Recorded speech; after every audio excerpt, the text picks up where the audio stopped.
Now this is the best, strongest, fastest ball lightning build for the Abattoir of Zir. With this build you will have no problems tanking every enemies and bosses in AoZ. You should easily get to at least tier 9 with this build, even if you didn't level up your tier of blood glyph. Now at tier 10 or higher, you will need to start leveling up your tier of blood glyph because you will be running out of time because you won't do enough damage. And I recommend you to watch this video from the beginning to the very end to get all the tips on how to easily clear the AoZ dungeons, because it may answer all your questions. So let's check this out.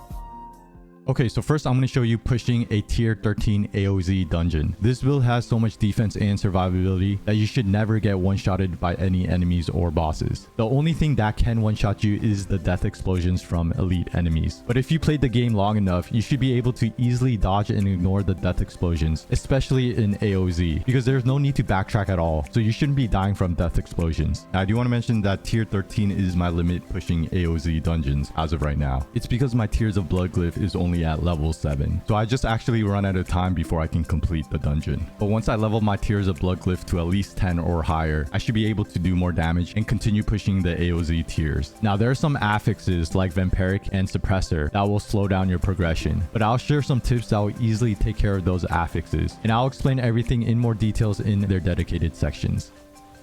Okay, so next let's check out the skills. Now of course my main damage dealing skill is Ball of Lightning. This skill will destroy huge groups of enemies and bosses. The next skill I'm using is Lightning Spear, and this skill is really good for survivability because this skill will stun all the enemies in the area. The next skill I'm using is Unstable Currents, and this skill will drastically increase your damage, and because of our gears and stats, you should have Unstable Currents active all the time. The next skill I'm using is Flame Shield, and this is the best barrier skill in the game. It will pretty much make you invincible. The next skill I'm using is Ice Armor, and this is a really strong barrier skill for defense and survivability. And the last skill I'm using is Teleport, and this is the best and fastest movement skill in the game.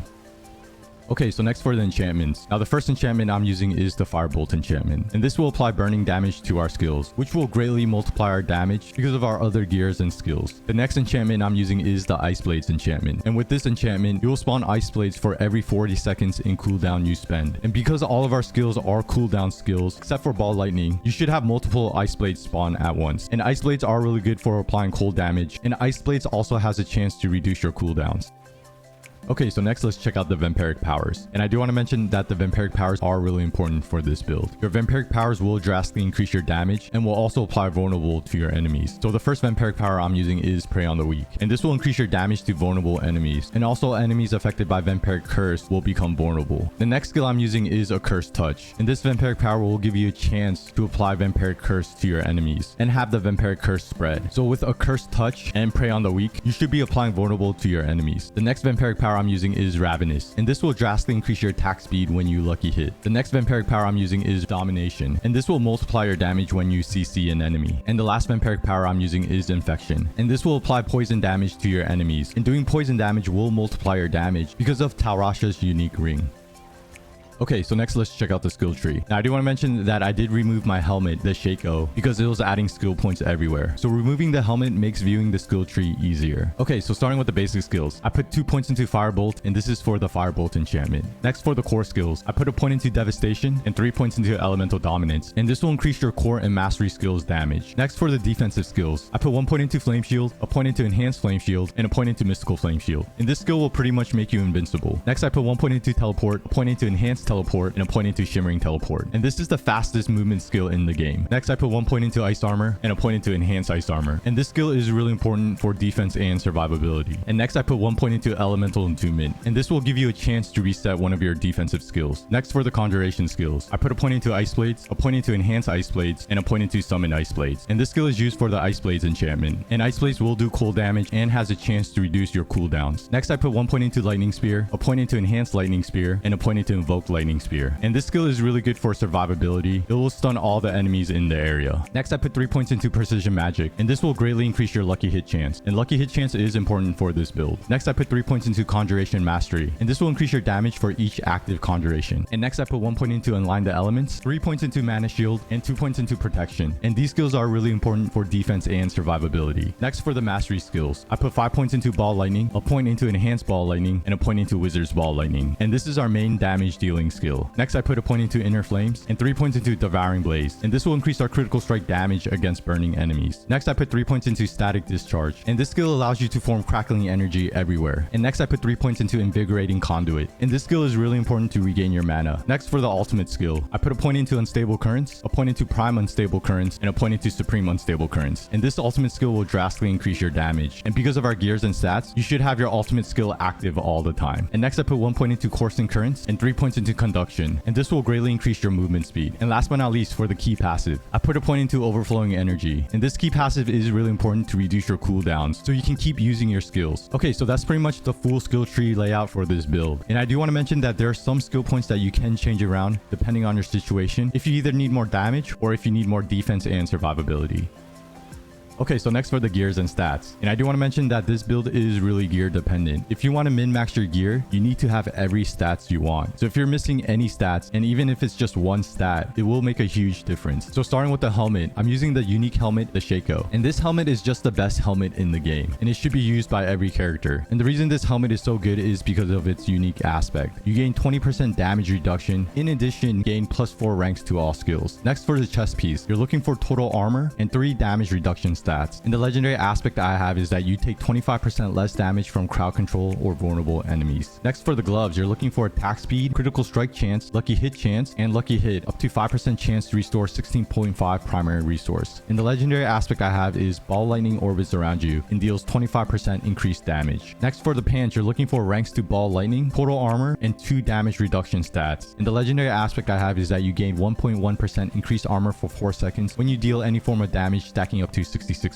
And next for the boots, I'm using the unique boots, the Flicker Step boots. And these boots are really important for this build. These boots will allow you to have your ultimate skill active all the time because of its unique aspect, which states each enemy you evade through reduces your active ultimate cooldown by 4 seconds, up to 10 seconds. And with these boots, you're looking for high movement speed and high damage reduction stats. Next for the weapon, you're looking for a one-handed wand, so you can get the base stat, lucky hit chance. And the stats you're looking for is all stats, intelligence, critical strike damage, and mastery skill damage. And the legendary aspect I have is that critical strikes with core skills increase your attack speed by 25% for 5 seconds. Next for the offhand, you're looking for critical strike chance, mana cost reduction, cooldown reduction, and lucky hit, up to 5% chance to restore 15.8 primary resource. And the legendary aspect I have is that you deal 28% increased damage to vulnerable enemies while you have a barrier. Next for the amulet, you're looking for movement speed, total armor, damage reduction, and cooldown reduction. And the legendary aspect I have is that you deal 20% increased crowd control duration. While enemies are unstoppable, you deal 60% increased damage to them. Now I do want to mention that this legendary aspect you can change depending on which tier AoZ dungeon you're in. So if you're doing tier 10 plus AoZ dungeons, then this is the better legendary aspect to use. Anything under tier 10, you want to use this legendary aspect, the aspect of control, which states you deal 53% increased damage to immobilized, stunned, or frozen enemies. The reason why you want to use this legendary aspect on tier 9 or below is because the enemies will die fast enough before they become unstoppable. But once you reach tier 10 plus, you'll see that the elites have so much life that they become unstoppable most of the time. So using the Exploiter's legendary aspect will greatly increase your damage. Next for the ring, you're looking for critical strike chance, lucky hit chance, maximum mana, and resource regeneration. And the legendary aspect I have is that using a cooldown restores 25 mana. And this legendary aspect is really important to regain your mana. And the second ring I'm using is the Tarasha's unique ring. And this ring will greatly multiply your damage for each elemental damage you deal. And with this ring, you're looking for a high lucky hit chance, high resource regeneration, and high cooldown reduction stats. Okay, so next for the gems. Now for the armor pieces, you're looking for ruby gems to increase your maximum life. For weapons, you're looking for emerald gems to increase your critical strike damage to vulnerable enemies. And for your jewelry, you're looking for armor gems. But just be aware, there is an armor cap. And I believe the armor cap is around 13,500 for AoZ dungeons. So just be aware, if you're over the armor cap, you're just wasting your stats. So with max disobedience stacks, my armor is around 13,607, which is more than enough for AoZ dungeons. So on one of my rings, I got poison resistance, so I can just cap out my poison resistance. Okay, so that's pretty much the best gears and stats for this build. And I'll have a D4 build planner in the description below with the full build layout.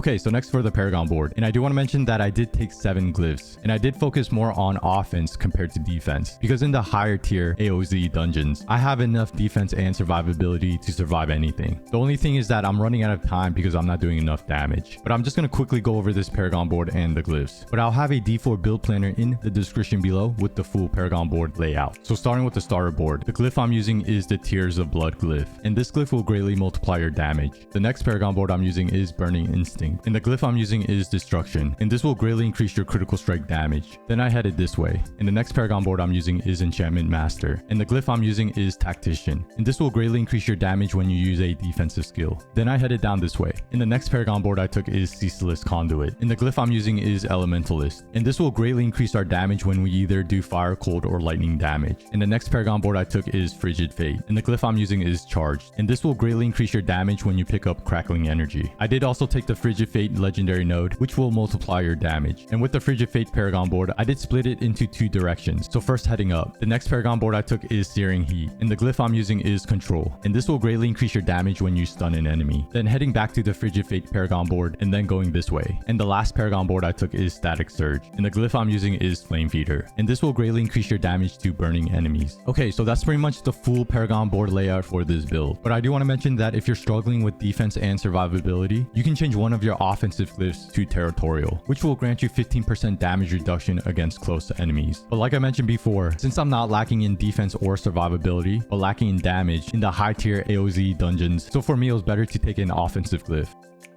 Okay, so next, a couple tips to easily clear AOZ dungeons and handle the difficult affixes the bosses and the elite enemies get. Okay, so the first tip to greatly increase your damage is to drink an elixir and use an incense. The elixir I use is the Heedy Assault Elixir, which will greatly increase your attack speed. And the incense I'm using is the Chorus of War. And this will increase all your stats and increase your critical strike damage. Another tip is you want to rotate your barrier skills for maximum survivability. So once a barrier skill goes down, activate your other barrier skill. Don't use both barrier skills at the same time. And another tip is you want to utilize your Flicker Step unique boots as much as possible. So always try to evade through enemies when your evade skill is up, so you can reduce your ultimate skill's cooldown. So with the Flicker Step boots, you should have your ultimate skill Unstable Currents active all the time. Okay, so next for the difficult affixes. So when bosses and elites have the suppressor affix, what you want to do is stun the enemy before you engage. Stunning the enemy will stop the suppressor affix and your ball lightnings won't disappear. Now unfortunately, the visual effect is still active when the enemy is stunned, but just beware you won't lose your ball lightnings when you stun a suppressor affix elite and go in. Okay, and another difficult affix that the bosses and elite enemies get is the Vampiric affix. Now with the Vampiric affix, you want to only engage when your barriers are up. So if your barriers are down, just run away until your barriers come back. I figured out that the Vampiric effect does not work when you have a barrier active. So the bosses and elites will not be able to regain their health back when you have a barrier active. And with these tips, your AOZ dungeon runs should be a lot easier. Okay, so thanks for checking out the best, strongest, fastest ball lightning build for the Abattoir of Zir. With this build, you should have no problem tanking and surviving AOZ dungeons. You should get to at least tier 9 with this build if you didn't level up your Tears of Blood glyph. But once you get to tier 10 plus, then you'll need to start leveling your Tears of Blood glyph or you won't do enough damage and run out of time. Hope this helps and more Diablo 4 videos to come, so stay tuned. And of course,